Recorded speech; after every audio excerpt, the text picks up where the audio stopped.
Hello and welcome to RLR Excel network. मैं हूं आपका दोस्त और आज की इस अमेजिंग वीडियो के अंदर मैं आपको इंटरव्यू से रिलेटेड एक बहुत ही खूबसूरत क्वेश्चन के बारे में बताने वाला हूं कि एक्सेल के अंदर कैसे इस काम को परफॉर्म किया जाता है।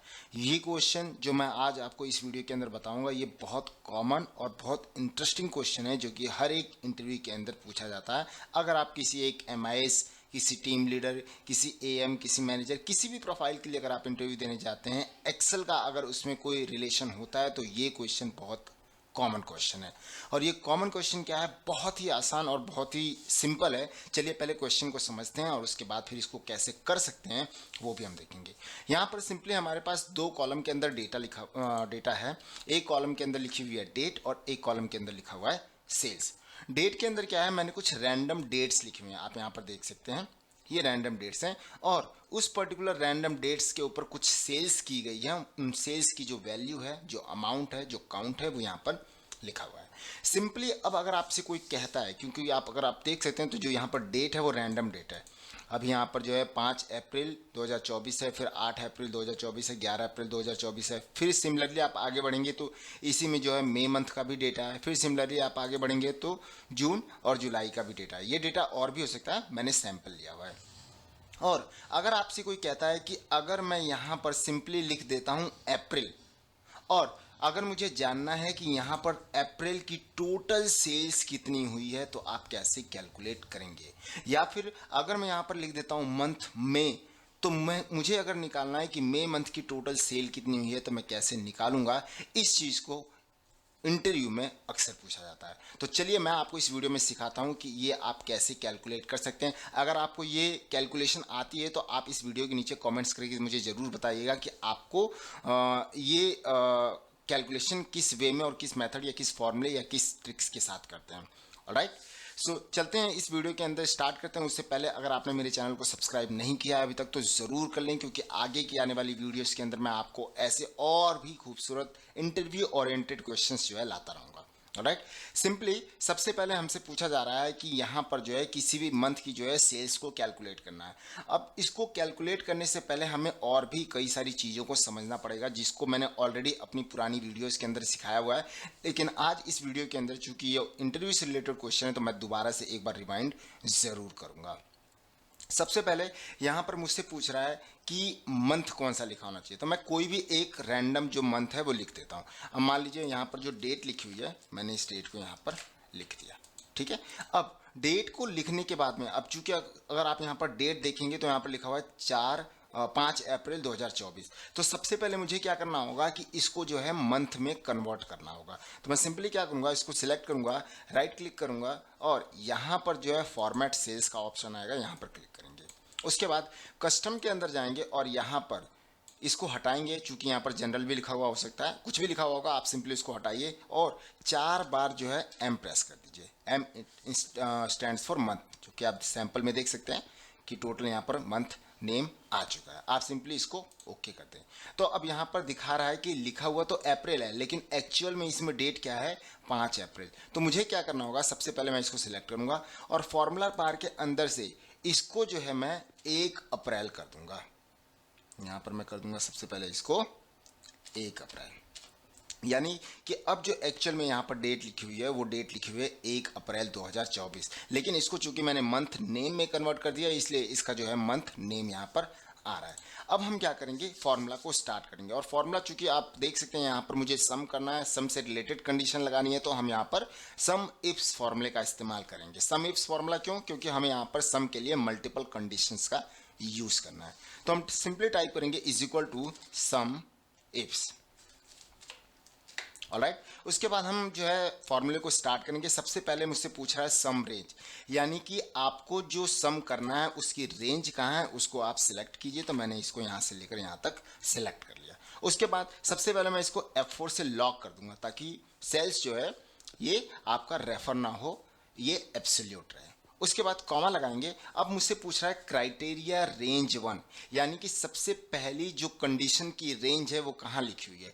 तो जो कंडीशन की रेंज है वो मेरी डेट है और डेट जो मेरी लिखी हुई है वो पूरी की पूरी इस रेंज में है। तो मैं अपने डेट की रेंज को सिलेक्ट करूंगा और F4 के साथ इसको लॉक कर देंगे ताकि ये एब्सोल्यूट है। उसके बाद कॉमा प्रेस करेंगे तो अब सबसे पहले पूछ रहा है क्राइटेरिया 1, यानी कि आप मुझे वो डेट बताओ जो वो कंडीशन बताओ जिस सेल के अंदर जो है आप कंडीशन स्पेसिफाई करेंगे। तो कंडीशन जो है वो मैंने अपनी लिखी हुई है इस सेल के अंदर, इस वाले सेल के अंदर। लेकिन एक चीज का आपको यहां पर और भी ध्यान रखना पड़ेगा कि अभी जो मैंने यहां पर जिस कंडीशन वाले सेल को सिलेक्ट किया उसके अंदर जो डेट एक्चुअल में लिखी हुई है वो लिखी हुई है 1 अप्रैल 2024। समझिए आप इस बात को। और दूसरी जो मुझे अपने डेट्स की कैलकुलेशन करनी है जो कि मेरे इस बी कॉलम के अंदर लिखी हुई है वो 1 अप्रैल से शुरू ना होकर एक रैंडम रेंज के बीच में है। तो मुझे क्या करना पड़ेगा, सबसे पहले यहां पर कंडीशन को थोड़ा सा चेंज करना पड़ेगा। मुझे क्या करना पड़ेगा, सबसे पहले तो मुझे इस सेल को हटाऊंगा और यहां पर ओपन करूंगा कोट्स। कोट्स के अंदर मैं बताऊंगा कि जो मेरी डेट की जो रेंज है वो मैं पूरा मंथ कैलकुलेट करूंगा, क्योंकि मेरा जो अप्रैल होता है वो मेरा 1 अप्रैल से स्टार्ट होता है और 30 अप्रैल को ख़त्म होता है। और जो मेरी कॉलम के अंदर डेट लिखी हुई है ये मेरी रैंडम डेट है, एग्जैक्ट कोई डेट नहीं है। तो मैं यहाँ पर सिंपली करूँगा greater than and equal to और उसके बाद कोट्स को कर दूंगा क्लोज। ऑलराइट, यहाँ पर मैं बता रहा हूँ कि जो भी मैं डेट सिलेक्ट करूँगा वो मेरी greater than and equal to से स्टार्ट होगी और उसके बाद आगे बढ़ती रहेगी। अब चूंकि मुझे डेट को जो है कंबाइन करना तो मैं यहाँ पर जो है एम्परसेंट यूज़ करूँगा। अब मैं यहाँ पर सिलेक्ट कर लूँगा इस सेल को। देख रहे हैं आप, समझिए आप इस बात को कि मैंने अपनी कंडीशन के अंदर क्या कहा कि जो मेरे इस सेल के अंदर लिखी गई वैल्यू, जो कि वैल्यू क्या है 1 अप्रैल 2024, उसको मैंने कहा कि अगर उसके अंदर की लिखी गई value greater than and equal to होती है तो वो मैं यहाँ पर स्पेसिफाई कर रहा हूँ, यानी कि जो मैं एक्चुअल डेट सिलेक्ट कर रहा हूँ उसके अंदर वो होगा 1 अप्रैल 2024 से आगे तक की डेट का। ऑलराइट, उसके बाद मैं कॉमा प्रेस करूंगा। उसके बाद मुझसे पूछ रहा है क्राइटेरिया रेंज 2।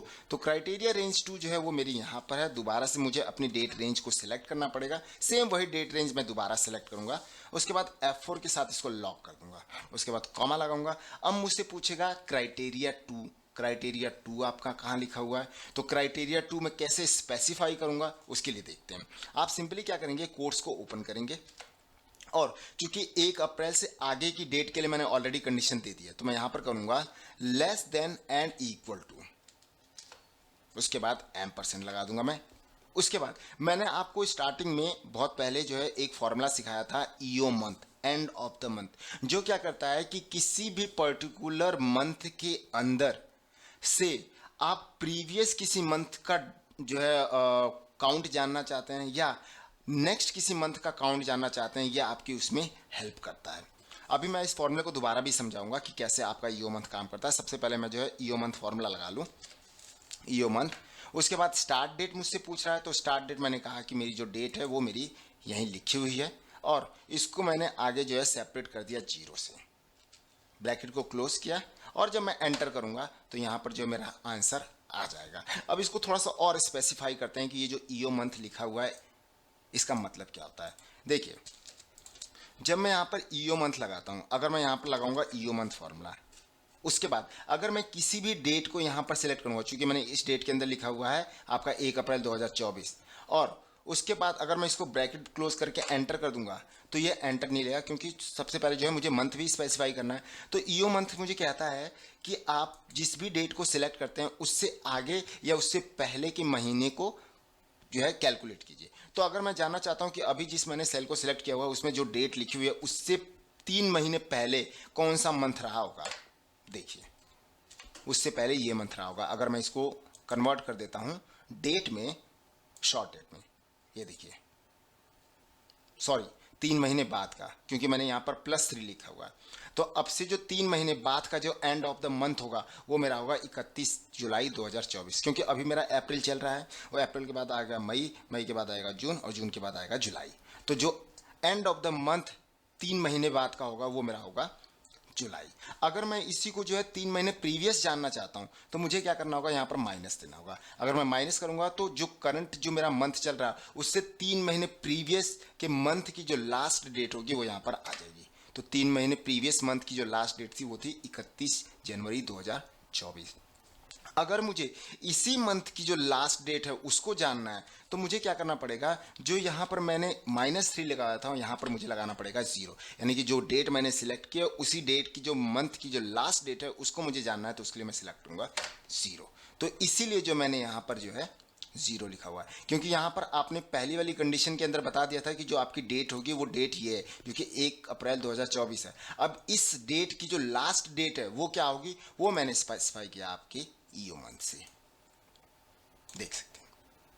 ऑलराइट, सो इस तरीके से जो है अगर आपसे कोई क्वेश्चन करता है और अगर कोई आपसे क्वेश्चन पूछता है कि रैंडम डेट्स के बीच में अगर आप मंथ वाइज सेल्स को या किसी भी टाइप की कैलकुलेशन को करना चाहते हैं तो आप कैसे कर सकते हैं। इसको और भी आप सिंपली वे में कर सकते थे। Simply way in the sense जो है आपके पास अगर कंडीशन कुछ इस तरीके से होती कि आपसे कोई पूछता कि जैसे यहाँ पर 1 अप्रैल 2024 की डेट दी गई है और यहाँ पर सिंपली 30 अप्रैल 2024, अगर इस तरीके से डेट आपके सामने स्पेसिफाई होती है और उसके बीच में इन डेट्स की कैलकुलेशन करनी होती तब आप आसानी से कर सकते थे। लेकिन चूंकि यहाँ पर जो है ना स्टार्ट डेट मेंशन है ना एंड डेट मेंशन है, बस रैंडम डेट दी हुई है, तो उस तरीके की कैलकुलेशन के लिए आपको ये मेथड यूज करना पड़ेगा। ऑलराइट, अगर आप इस तरीके से डेट दी हुई है तो आप सिंपली यूज कर सकते हैं इज इक्वल टू समेत, और यहाँ पर जो है रेंज सिलेक्ट कर देंगे, रेंज मैंने सिलेक्ट कर दिया F4, कॉमा मैंने लगा दिया, क्राइट यहाँ पर सम इफ्स लगाना है, ठीक है। उसके बाद क्राइटेरिया रेंज 1 पूछ रहा है, तो क्राइटेरिया रेंज जो है मेरी यहाँ पर है, इसको मैंने F4 के साथ लॉक किया। और उसके बाद जो मेरी फर्स्ट डेट है वो मेरी फर्स्ट डेट है यहाँ पर, तो मैं इसको simply greater than and equal to उसके साथ M% लगा दूंगा मैं और अपनी स्टेट को सिलेक्ट कर लूँगा।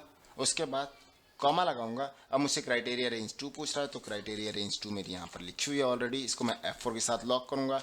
और मुझे सेकंड डेट पूछ रहा है, तो सेकंड डेट मेरी कैसे होगी, कोट्स के अंदर less than and equal to quotes close, और मेरी सेकंड डेट यहाँ पर लिखी हुई है, ब्रैकेट क्लोज करेंगे और सिंपली आप एंटर करेंगे तो आप देख सकते हैं कि सेम आंसर जो कि आपका यहाँ था वो आ चुका है। लेकिन ये तब था जब आपके सामने दो अलग अलग डेट उस मंथ की स्टार्टिंग और एंड मंथ दोनों जो है दिया हुआ है। अगर नहीं दिया होगा तो आपको इस तरीके से कैलकुलेशन परफॉर्म करनी होगी।